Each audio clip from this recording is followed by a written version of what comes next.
Olá, meus amigos, que a paz de Jesus esteja conosco. Hoje, mais uma vez, nos encontramos para fazermos o estudo do Evangelho segundo o Espiritismo.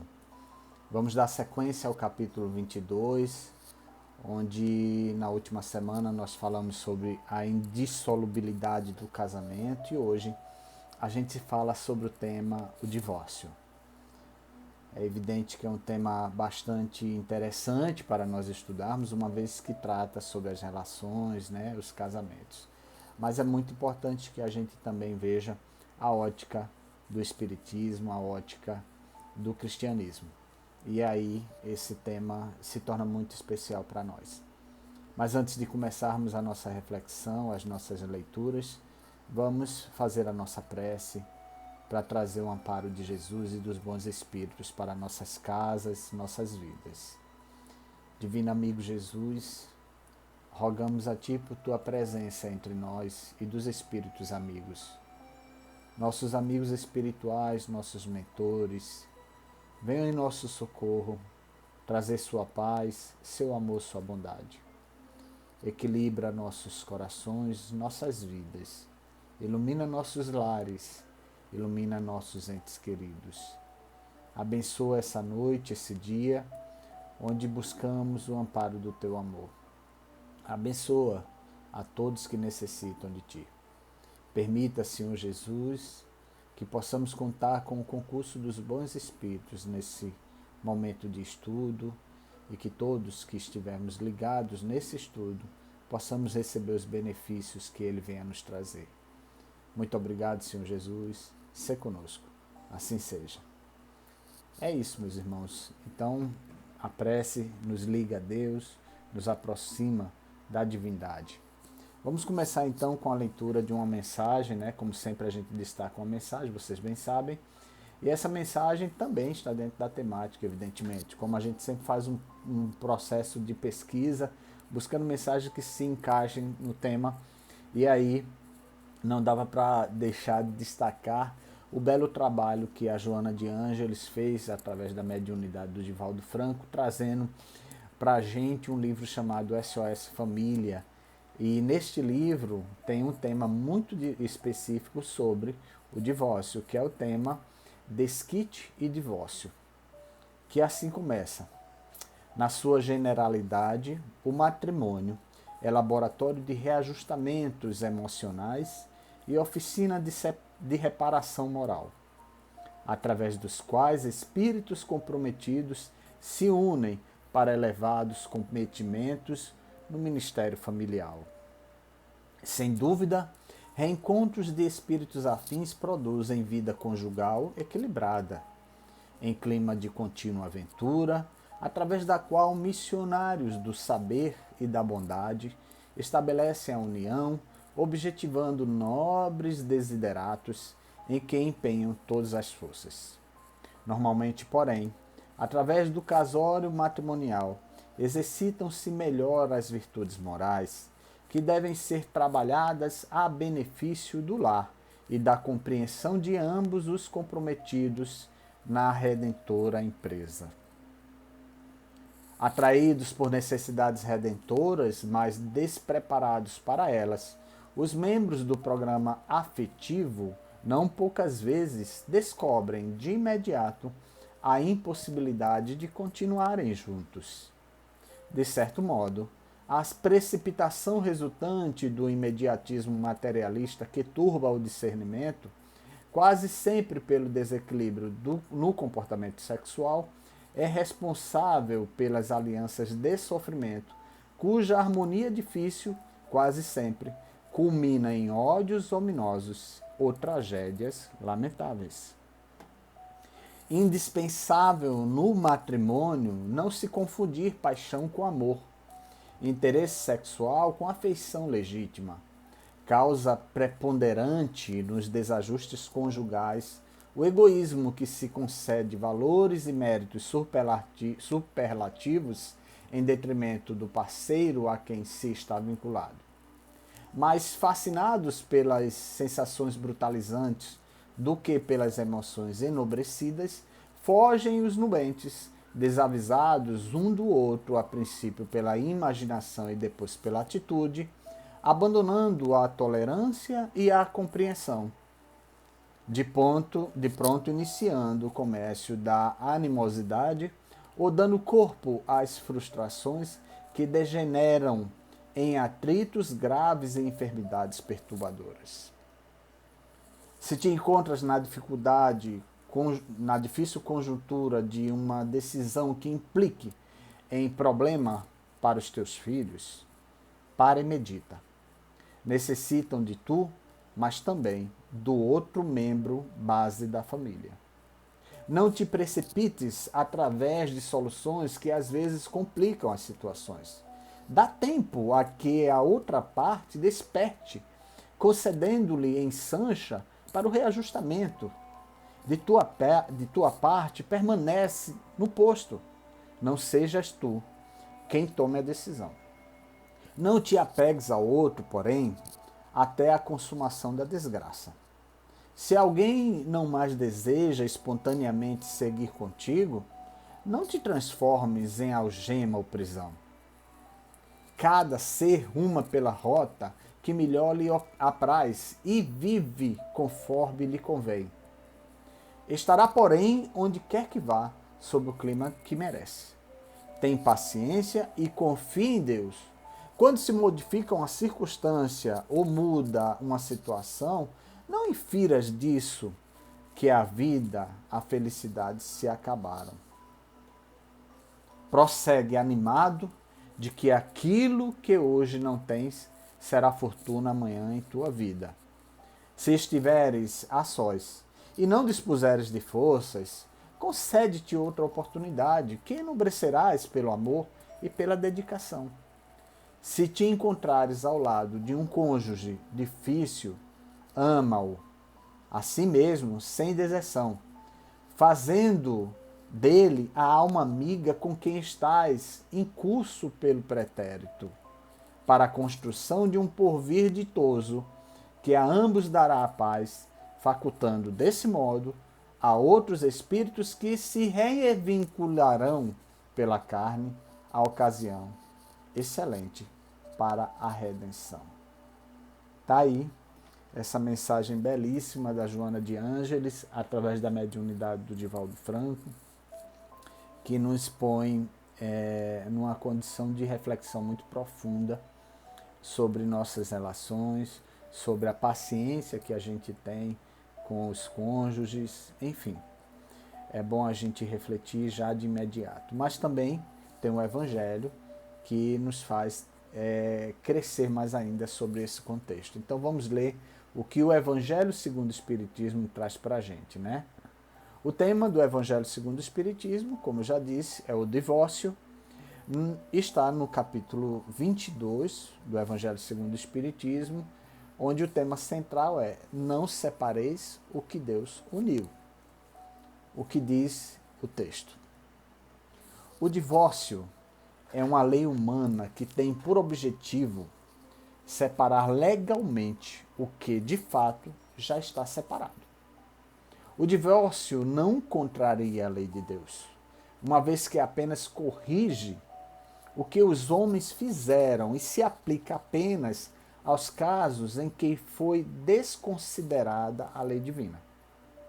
Se fosse contrário a essa lei, a própria igreja seria forçada a considerar como prevaricadores aqueles dentre seus chefes que, por sua própria autoridade e em nome da religião, impuseram o divórcio em mais de uma ocasião. E dupla seria a prevaricação, porque, nesses casos, foi unicamente com vistas aos interesses temporais e não para satisfazer a lei do amor. Porém, nem mesmo Jesus consagrou a indissolubilidade absoluta do casamento. Ele disse que foi devido à natureza de vossos corações que Moisés vos permitiu repudiar vossas mulheres.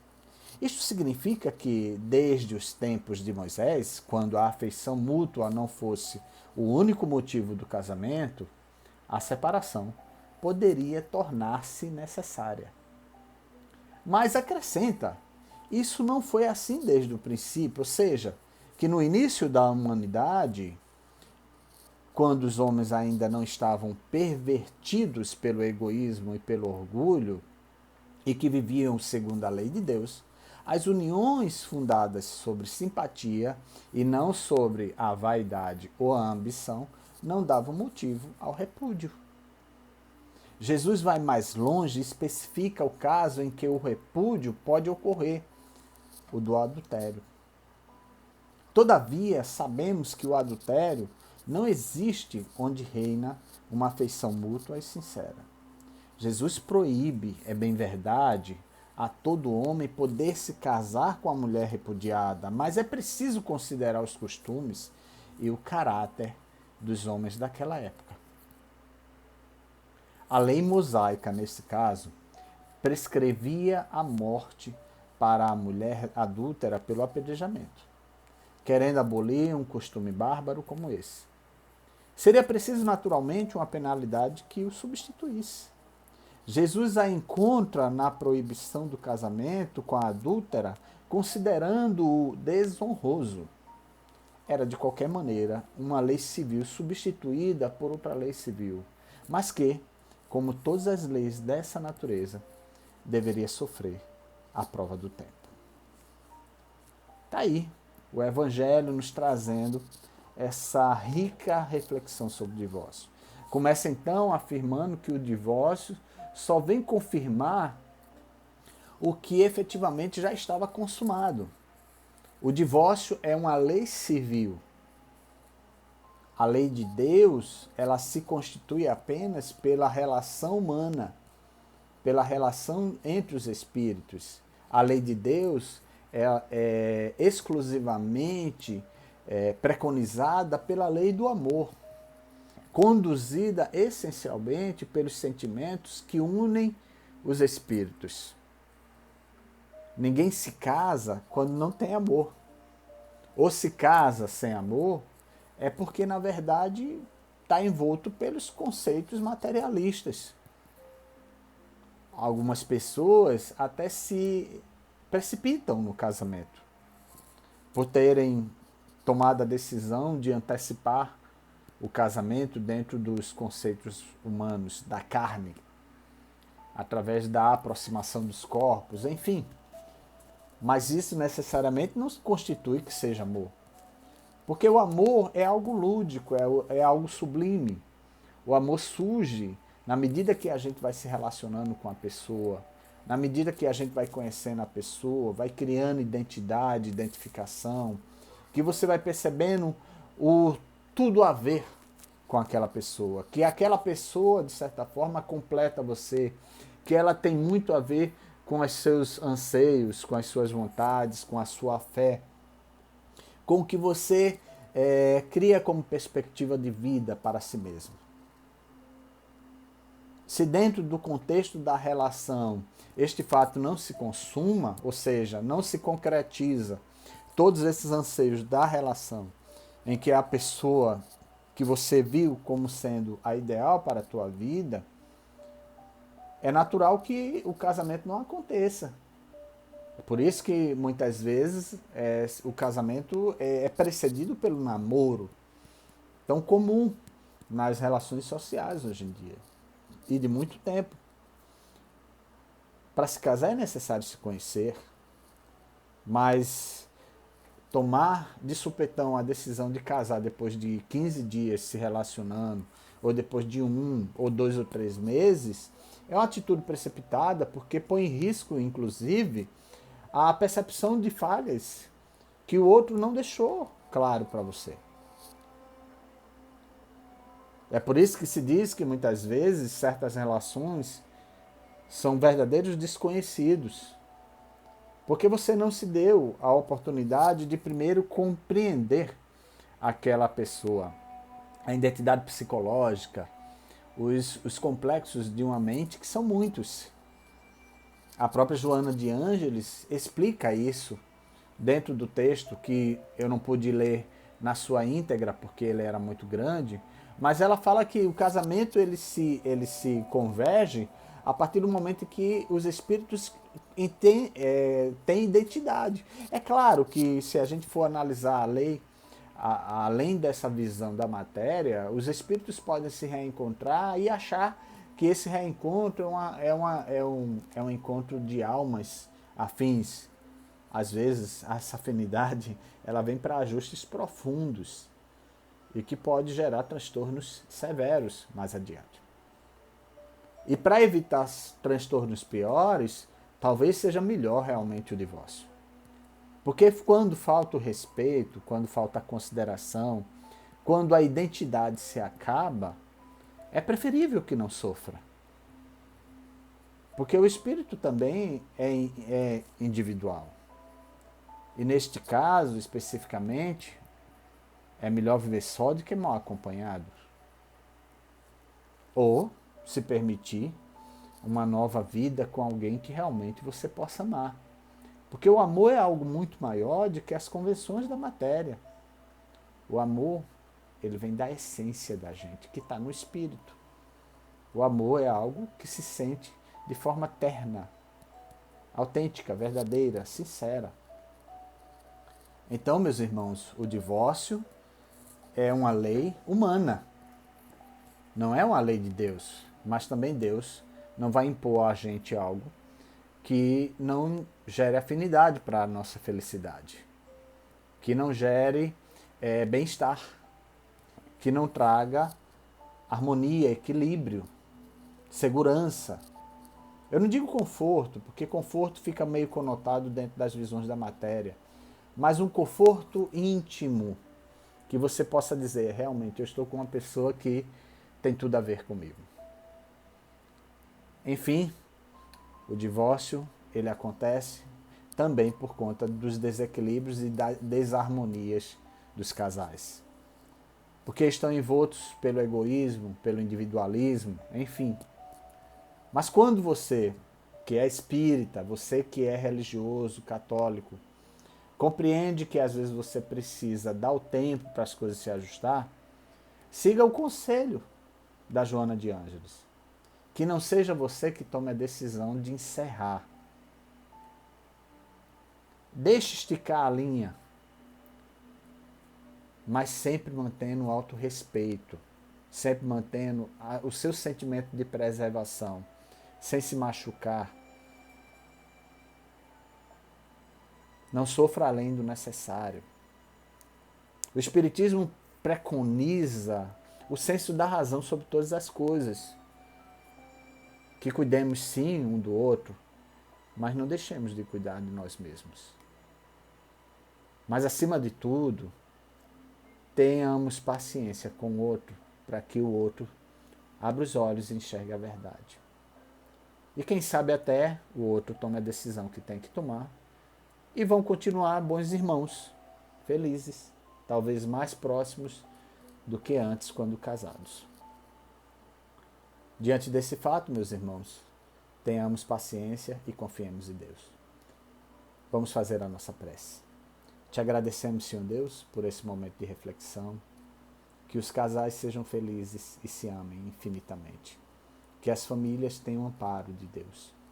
Que nós recebamos a presença de Deus nesse momento, aplicando energias salutares sobre nossos corações, sobre nossas vidas. Abençoa todos nós, Pai amado. Tende compaixão de nós que ainda somos crianças no processo de evolução. Ajuda-nos a conviver bem com nós mesmos e principalmente com as pessoas com quem nos relacionamos, que alguns amamos de verdade. Tende paciência e compaixão de nós e seja a luz que guia os nossos passos, firmes para que um dia todos possamos gozar da plena felicidade. Que a tua paz e a tua graça permaneça conosco. Muito obrigado, Senhor Deus. Assim seja. Pois bem, meus irmãos, fiquemos todos sob o amparo de Deus e de Jesus e dos bons espíritos. Que a paz dele esteja com todos. E até o próximo encontro, na próxima segunda-feira, com a reflexão do nosso Evangelho. Muita paz, meus irmãos.